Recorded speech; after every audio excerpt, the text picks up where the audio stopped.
Continuamos con más de Soluciones Pancreatitis, el tema que estamos tratando el día de hoy. Recuerden acompañarnos a través de nuestras redes sociales. En todas somos @solucionesgb. La etiqueta que estamos utilizando es numeral Soluciones Pancreatitis. Acompáñenos a través de nuestra cuenta en Twitter, de nuestra cuenta en Instagram con esta etiqueta. Hagan todas sus preguntas y saben que tenemos el compromiso de leerlas al final del programa. Justamente les dejaba una pregunta al aire y era esas complicaciones de no atenderse con prontitud, una pancreatitis. Doctor Di Giorgio, tenía la palabra. Bueno, regularmente los procesos inflamatorios sistémicos afectan la función renal, afectan la función cardiovascular, afectan la función respiratoria y en ocasiones afectan la función cerebral o mental. Entonces, hay pacientes con pancreatitis aguda que cursan con alteración del estado mental, que cursan con insuficiencia cardíaca porque empiezan a tener problemas de lo que llamamos médicamente terceros espacios. O sea, el líquido empieza a salirse de los vasos sanguíneos, o sea, los vasos sanguíneos comienzan de alguna manera a sudar líquido y entonces el líquido sale de adentro del vaso sanguíneo y ya no es tan eficiente, la sangre ya no es tan eficiente transportando oxígeno. Los riñones, por ende, empiezan a fallar porque no filtran de igual manera, porque la irrigación comienza a disminuir, y, entre otros, ¿no?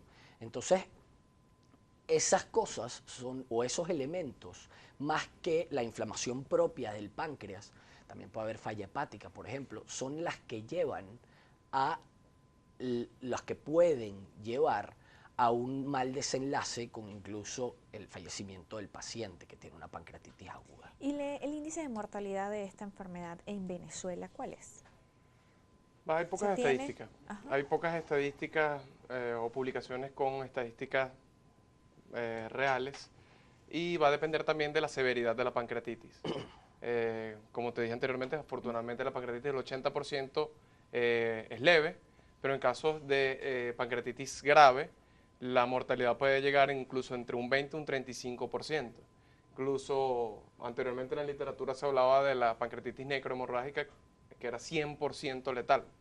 En la actualidad no es así, pero sí son porcentajes de complicación de mortalidad sobre todo muy elevados.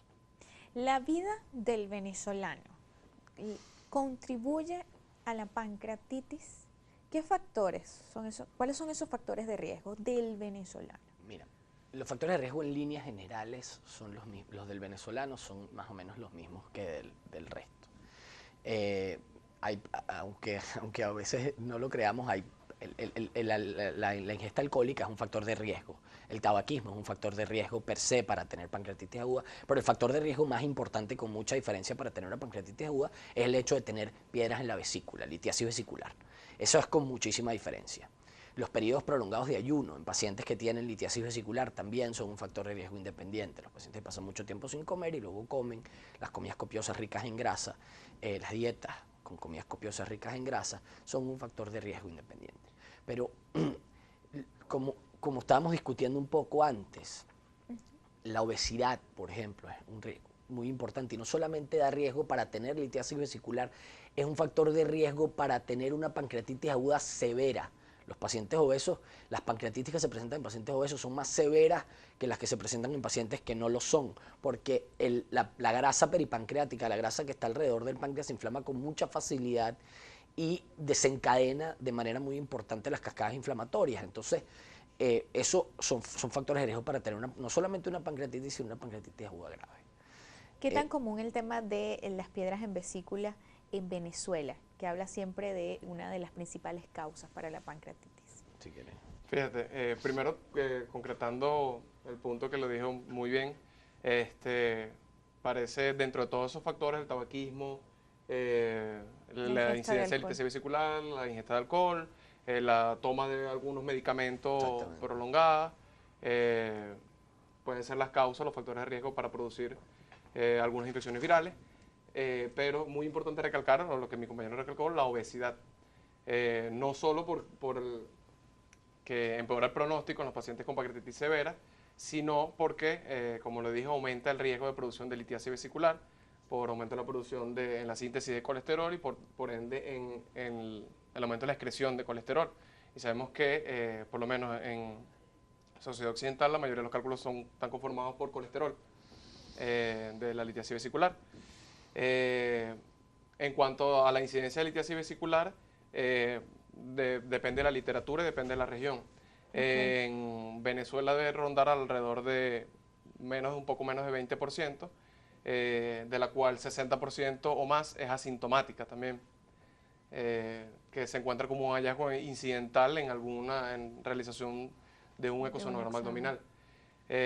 Ahí en cuanto a la respuesta en cuanto a la incidencia o la aparición o la incidencia en cuanto a la población venezolana de litiasis vesicular.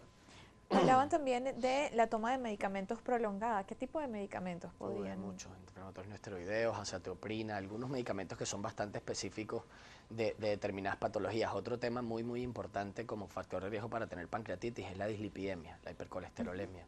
Hay factores genéticos, los pacientes con fibrosis quística, hay niños que tienen pancreatitis porque tienen anomalías genéticas, o sea, digamos, anomalías en el tubo o en los conductos de drenaje, tanto del páncreas, o sea, en el punto de desembocadura de las vías biliares y el conducto pancreático, páncreas divisum. Hay problemas genéticos per se de la glándula, pacientes que tienen anomalías cromosómicas o mutaciones del PRSS1 o del SPINK o del gen precisamente de la fibrosis quística. Ahora, ¿qué podemos hacer nosotros para que un paciente evite o prevenga una pancreatitis? Bueno, yo creo que el paciente que tenga litiasis vesicular debe hacerse una colecistectomía. O sea, hay un mensaje que le transmito a mis pacientes. Yo tengo casi una consulta monográfica un día a la semana de enfermedades biliopancreáticas, y es que los pacientes que tienen litiasis vesicular, nunca es el momento perfecto para operarse la vesícula, jamás. Si usted busca el momento perfecto, ¿no?, para operarse, nunca va a aparecer. Pero en el momento en que la vesícula o tenga una pancreatitis o tenga una colecistitis aguda, ese seguro va a ser el peor momento para operarse. Entonces busque el momento bueno, no busque el perfecto, busque el momento bueno, un momento que pueda hacerlo, y hágalo, porque en Venezuela la gran mayoría de los pacientes que tienen pancreatitis aguda, la causa es la litiasis vesicular. Entonces, y en algunos otros países, ¿no? En la mayoría de los países, la mayoría es esto. Hay otros en donde los otros porcentajes varían un poco, ¿no? Hablaba de que es una enfermedad, el tema con la vesícula, que no produce síntomas, digamos, tan visuales, tan notorios. En Florida.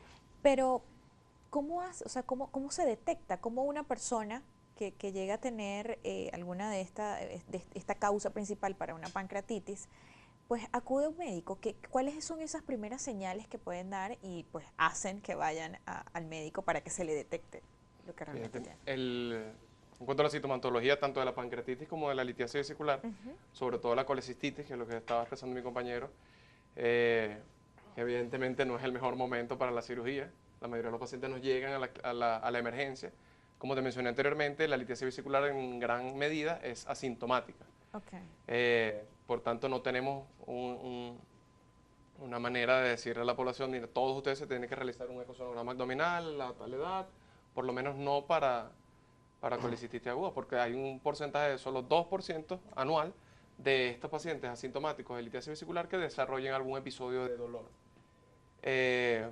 La recomendación es que acudan al médico, y más que mencionarle al paciente que nos está viendo que acuda al médico, el paciente lo va a hacer, porque el dolor que produce la colecistitis o la litiasis vesicular cuando está en cólico el paciente es un dolor bastante fuerte.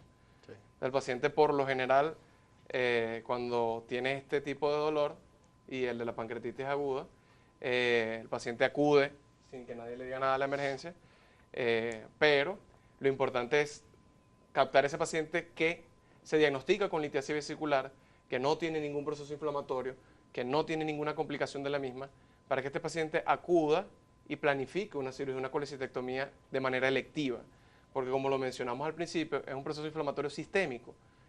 Repercute intraabdominalmente también este proceso inflamatorio, hay mayor adherencia, mayor complicación, mayor riesgo de complicaciones de la cirugía de la colecistectomía en pacientes con alguna complicación, tanto de pancreatitis como de colecistitis, mayor índice de complicaciones.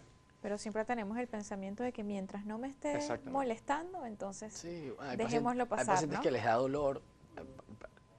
Hay un grupo de pacientes que son estos pacientes que tienen incidencia de litiasis en la familia, ¿no? Donde todos en la familia tienen litiasis. Ese paciente tiene una mínima molestia en la boca del estómago, en algún momento ese paciente debería por lo menos ir a hacerse un ultrasonido abdominal y ver si tiene litiasis o no, porque hay un componente familiar en esto. Lo otro es, los pacientes, hay un grupo de pacientes que sí sienten síntomas, son, como decíamos, son síntomas muy inespecíficos. Entonces el paciente va, se toma una buscapinas y ya se me quitó, o el paciente que le dice, piensa o le dice el familiar, le dice el amigo, no, es una gastritis, no vayas al médico, tómate esto.